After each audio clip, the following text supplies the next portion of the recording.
আপনারা দেখছেন সাথে দর্পণ, আর আমি আপনাদের সঙ্গে রয়েছি মঞ্জুর আলম। ইসলাম পৃথিবীতে এসেছে শান্তি দিতে, মানুষকে কষ্ট দেওয়ার জন্য নয়। তাই ইসলামের বই পুস্তকগুলি পাঠ করলে এবং ইসলাম ধর্মগ্রন্থ পাঠ করলে তা সহজেই বোঝা যায় ইসলামের মধ্যে রয়েছে কি সুমহান নীতি আর আদর্শ।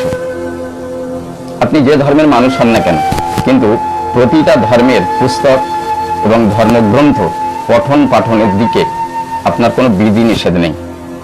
আপনি পড়ুন, বুঝুন, মানবেন কি না মানবেন এটা আপনার ব্যক্তিগত ব্যাপার, কিন্তু আপনি আদর্শগুলো দেখতে পারেন কোনটা ঠিক আর কোনটা ভুল। এর মধ্যে সুমহান আদর্শ, আমি দুটো আদর্শের কথা তুলে ধরব।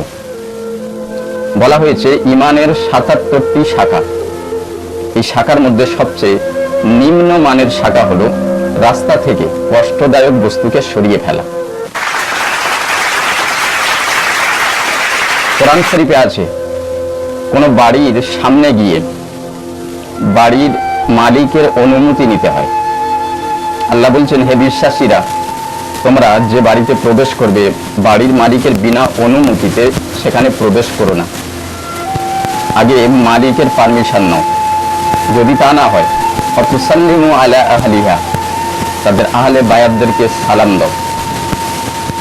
ইসলামে কিন্তু বিনা পারমিশনে বাড়ির মধ্যে প্রবেশ করাটাও ইসলাম নিষেধ করেছে।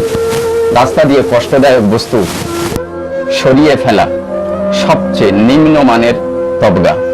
তাহলে চিন্তা করুন, ভেবে দেখুন, এই ৭৭টি শাখার মধ্যে, কত বড় বড় শাখার মধ্যে কত সুমহান আদর্শ লুকিয়ে আছে। সুস্থ থাকুন, ভালো থাকুন, আর সাথে দর্পণ চ্যানেলের সঙ্গে সদা সর্বদা বন্ধু রাখুন।